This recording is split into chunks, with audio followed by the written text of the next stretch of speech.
I thought my mom left me. Mm-hmm. My child brain said my mom left me and chose my brother over me. Therefore, she loves my brother more than me. This was a whole narrative that I painted, which caused me to have Yes. certain actions and behaviors and thoughts and words and things over time. And I remember having a therapist, this was probably 6 or 7 years ago now, who said, "Have you talked to your mom about this?" And I said, "She knows she left me." And she's like, "Did she leave you?" And I'm like, "Yes, of course she left me. Yeah. Like, what do you mean?" And she's like, "Well, what does your mom say about it?" And I'm like, "I don't know." She's like, "Okay, I want you to go have a conversation with your mom and your grandma about what happened, right? Like at that time." And she's like, "I really want you to work on clearing your mind and like being open minded. I just want you to hear, like truly hear what they say. And I want you to make note of what they said." It was mind blowing to find out that a conversation was had with me about what I was comfortable doing. Did I want to go or not? And for me, it was like, well, you sort of struggled with that decision, but you felt safer at that age in a city you knew with your grandma, where all you knew where all the stuff was, right? And so you made the decision at that young age to stay. So I go back to therapy and I tell her, and my therapist says, "Well, did anybody ever check in with you to see if you changed your mind?"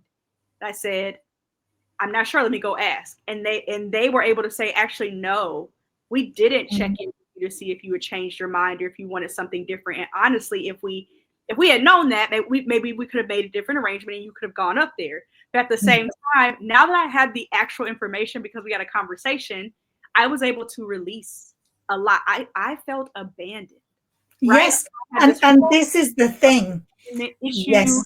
and it turned into this thing where like ultimately I was well taken care of. I had a great relationship with my grandma. She actually just passed away in October. It'll be 6 months My tomorrow, and condolences. so it's tough. But like I was able to have a really close relationship with her. My brother actually was too, and that was my mom's best friend, right? But that piece of it could have literally turned into an estrangement. I could have turned into an Yes. adult and said, "You left me when I was 8, no contact," and my mom would have had no idea. And what I learned from that is that all of us, all human beings, whether you're a child or you're a senior, right, who is 90, we all live. I live in my body with my perspective, my feelings, my emotions, and then my memory, right? Like what got into Exactly. my memory. And then you've got the other person who's in their body with their feelings, their emotions, their perspective, and their memory, right? And There's it's, a wonderful phrase, Dom, isn't there? yeah, We all look at life through a different lens yes, because that's what we have in our eye is a lens. So yes, we're looking from our own thoughts, feelings, and emotions, at not any from given anybody time, else's, at any even given time. twins. And this Yes, is what's the thing about grief that people don't understand. Because we're all so unique, we don't know what someone else is experiencing. Even though our situation may be similar, even though we're siblings within a family, we don't know how our siblings feel when something happens to our mother, our father, our grandparent, another sibling. We just don't know. So when somebody turns around and says to you, "I know what that feels like," and you sit there and you wonder why you feel so upset, it's because they're making it about them and not about you. So going back to the estrangement thing of that, you had that thought in your mind, everything in your mind at 8, 7, and 8 years old became about you because you knew nothing else. nothing. And you had no conscious memory. Because to be quite frank, if we remembered everything 100% that's up in here, we'd be absolutely bonkers Oh yeah, because our mind would be going over and over and over all the time. And it's why our unconscious mind puts 95% of everything we experience every day straight into the back of our mind, straight into our memory box. And if you think about it, there's a wonderful old, and I say old because we were taught about Pandora in the classics, yes, when we did classics and things at school, which they no longer do. yeah, But, you know, Pandora's box was the place for all the pain. Yes. So my generation will remember things about Pandora's box and how everything just gets stuffed away in the box. Yep. Well, that's basically what our unconscious mind is Pandora's box. So when something like that for you, you were saying to the therapist, well, no, it was all her. That's because your unconscious mind, that door is going, I'm about to just empty the whole box. I'm about to just go, and everything's going to come out. Yep. And this is what happens when we're already in that state of flux and we're already not feeling ourselves and we don't know why. And then we might have a bad night's sleep and we'll wake up the next morning and we'll be going, I have no idea why I feel so bad. That yesterday wasn't so bad, but I've had some sleep and my sleep was terrible. Well, it's because your unconscious mind is going, well, there's stuff going on and there's stuff that's familiar tucked away in the back here. Well, I'm just going to bring it out. I'm just going to, show it the door. And that's what happens. And so you get old stuff, like your 7 and 8 year old, along with your present stuff, and then they're rubbing up and down against each other, but there's nothing to stick them together to make sense of what they are. Yeah. So everything just feels a bit, ugh. Yeah. And actually, that's not a nice place to be. No, it's tough. And I'm thinking about also, some of the nuances that come with choosing not to have a relationship or changing the relationship with someone as an adult, and hearing you talk about, like, as a child, sometimes there's like an abuse situation going on, right, that is impacting this child. And as an adult, there might also be an abusive situation going on. Yes. Where you're like, they know they're abusing me. And I think you see, along with that also, there is the thing that there seems to be a trend. There's something I'm seeing, and it's being talked about a lot. There is a trend of sons coming away from their mothers after they get married. But that's often because the girl feels unsure of the closeness of the relationship between mother and son, because she may not have that closeness with her mother and father. Yeah. So if she doesn't have that closeness, she's going to feel unconsciously threatened.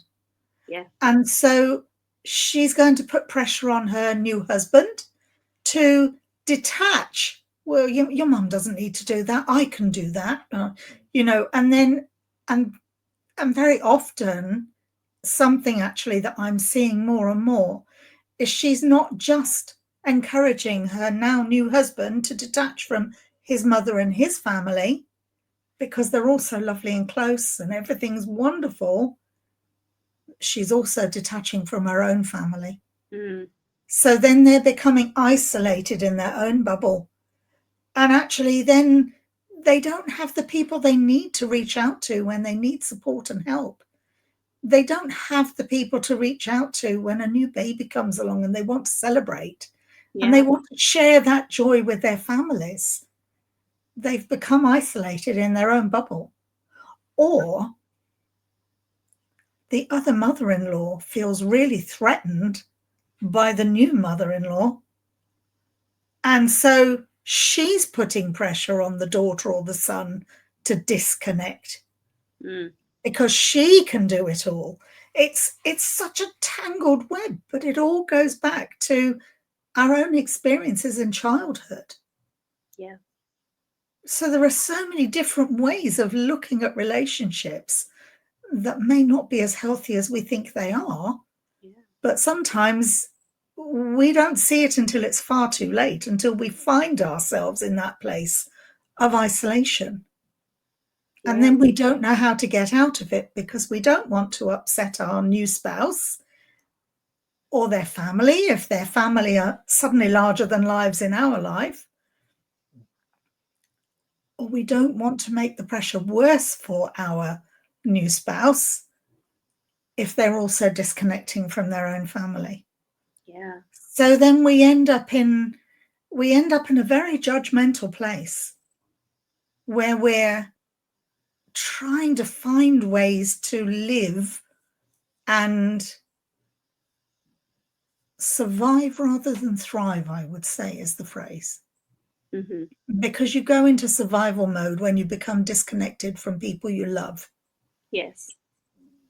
You thrive when you have people around you who are there to catch you when you fall. But when you don't, you go into survival mode. Yeah. This is so good. This is so good. So, I want to talk about. We talked a little bit about grief, and like how that manifests for moms when they're separated. So let's talk more about rebuilding the relationship with self. Um, when a mother experiences this type of loss, or any type of loss, right? You already talked about how deeply that affects everything. And so, what are some of the biggest identity shifts or struggles that you see? And then, how can the mother begin to heal?